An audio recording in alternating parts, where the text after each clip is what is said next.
Yeah, I said you can't compete with little puppies. So, No, but I am in the kitchen. I made it over here with Executive Chef Jonathan Scott from the kitchen at Powhatan. Welcome back to the show. Thank you very much. So what are you going to make for us today? Today we're going to do a healthy spin on an outdoor barbecue. Okay. We're going to do a pan-seared bone-in rib eye, nice thick steak.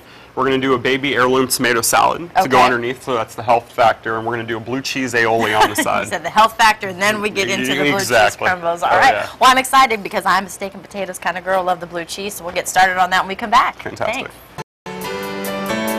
And look at Gabby just loving some Peri Fury. Oh, that is our pet power belief, so make sure you find out more information and take those little guys home.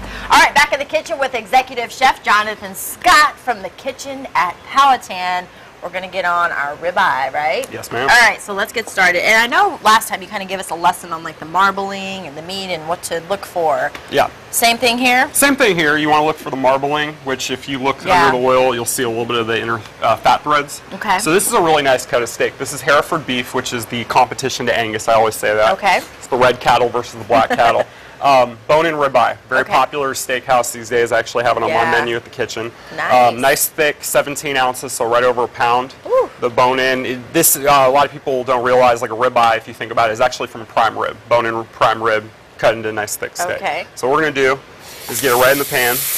What I did this time versus all the other times, I did a wet rub. I did olive oil, salt, and pepper on it. Okay. And what it's going to do is add that caramelization to really make a nice crust. This is the type of steak you want a nice crust. Yes. So of course, we have it on pretty high. Yep. And how long on each side for that thickness of meat? For a steak this thick, probably about a minute and a half to 2 minutes. And I'm definitely finishing in the oven because it takes forever in the pan. 400 degrees. 400 degrees. Okay. And then what we're going to do, which some people do, is we're going to do a roasted garlic spread over the top of the steak to finish it. That sounds good. Roasted garlic is so simple to do. All you do is take peeled garlic, olive oil, and salt and pepper. That's it. Okay. And all you're going to do is wrap it up real tight. Whenever you do this, though, make sure you have a pan underneath because the oil likes to seep and you can start a kitchen fire. I've been there. Well, not the kitchen fire, but yeah, where all of it just seeped out. Okay, so how many cloves? Anywhere from 14 to 20, typically for 2 steaks. I'm just doing a little bit of extra to show. And some of this garlic's going to go in our aioli on the next segment. Okay. So. I'm going to try that at home. So just garlic cloves, olive oil, and salt and pepper. And then your oven is on 400, so how long do they need to sit in? To get it to that really nice soft consistency, you want to go for about 20 minutes, 15 to 20 minutes. The best thing, just a side note on that garlic, is deep fry some French fries, smash it down, Parmesan cheese and that garlic, and you have roasted garlic fries. Yeah. It's really good. Awesome. So yeah, and it's a good steak topper, like I said. Okay. So. And you'll show us what it's supposed to look like after a while when when I'm plating, you'll see it. It's perfect. All right. So and as you can see, this big hunk of meat is going. We're just going to start looking at that side. The crust is starting to develop. You can always turn it to get to the other hot spots. Gotcha. Steak, like I said, a steak of this size, it takes time. Why is it important just to leave it alone? You know, so many people, I know when they throw it in the oven, they're opening it, they want to peek at it, look at it. Does that just mess up the whole cooking process? It's not necessarily, it makes the cooking process take longer. The more you move it, you take it off the heat. You open the oven, it takes the heat away, so you're adding cooking time. People think you have to flip a piece of meat 20 times sometimes. No, sear, oven, done. And you're good to go. Just be patient. That's all. See, I don't know when, like I've just started going to like medium. How you would always get it medium well. Yeah, so I'm now going to medium because it would just be too like tough. How do you know when it's done? You know, touch without test. one. Okay. Okay. A lot of people have a problem with this. Really, there's this hand test you can do. Okay. A lot of people will go, oh, you know, the softer part, you go into the medium. Well, I don't believe in that because everybody's hand is different. So really, I think of more like a spring. If you're going to go to rare, it won't spring back as fast. And the more well done you get, the more it springs. If it's well, it's going to be hard. It's going to spring right back. So really, if you find that nice where it slowly starts coming back, you're in the medium zone. And that's the best rule of thumb I usually use. Okay, the medium zone. Hey, how's business going at the restaurant? Very busy. Yeah? It's summer, so our resort season, where we're on the Diamond Resorts, Powhatan, obviously.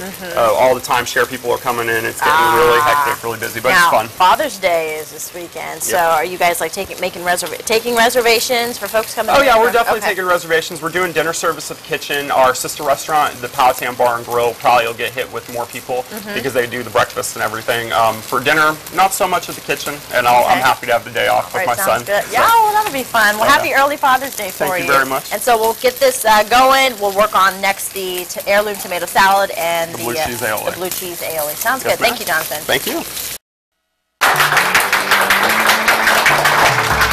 Oh, sorry. Hey, we're back. I am obsessed with tomatoes, so I had to eat one. We're back here with Executive Chef Jonathan Scott from the kitchen at Powhatan. So our ribeye is out of the oven, as is our garlic, roasted garlic. I'm excited to see that. Yes, all right, blue cheese aioli. Yeah, we'll start with the blue cheese aioli. Let it sit. It's not a bad idea.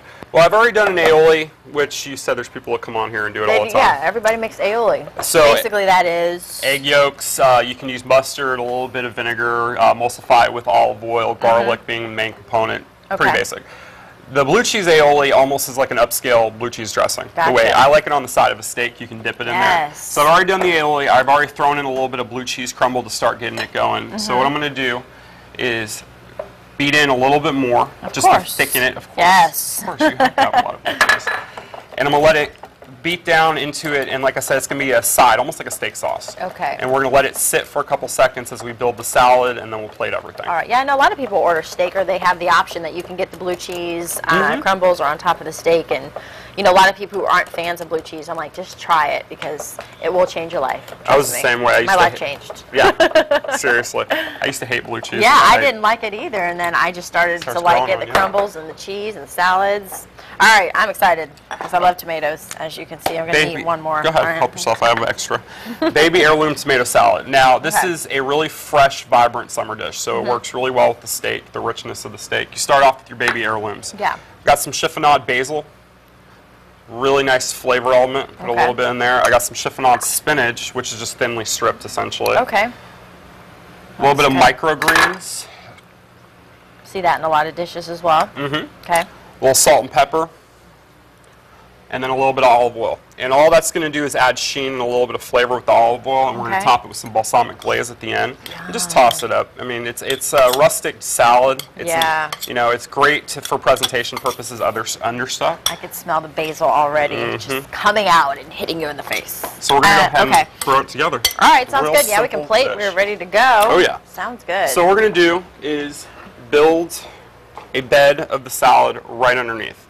And this is going to help for the steak to stand up. Gotcha. We're going to go right underneath. If you want to grab that balsamic glaze, go ahead, and I'll actually let you do this. Okay. Go ahead and just turn it over and just zigzag right over the top of it. Over the salad? Oh, right over the salad. There you go. So that just sits. That's just a little extra flavor. Our bone-in rib eye comes on. Boom. And we just sit it right on top. That just happened. That just happened.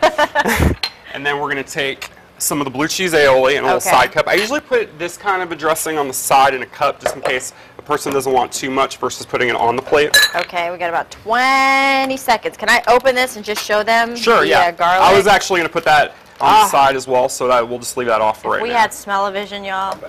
You just don't understand. This just happened over here, too. Look at that. Yum. All right, as you're plating that up, I'm going to let you know the kitchen at Powhatan is located at 3601 Ironbound Road in Williamsburg. You can give them a call, 253-7893. Reservations are recommended, and you can also visit them online at kitchenatpowhatan.com. Look at this finished product here. Thank you. That looks pretty awesome, so I can't wait to taste it.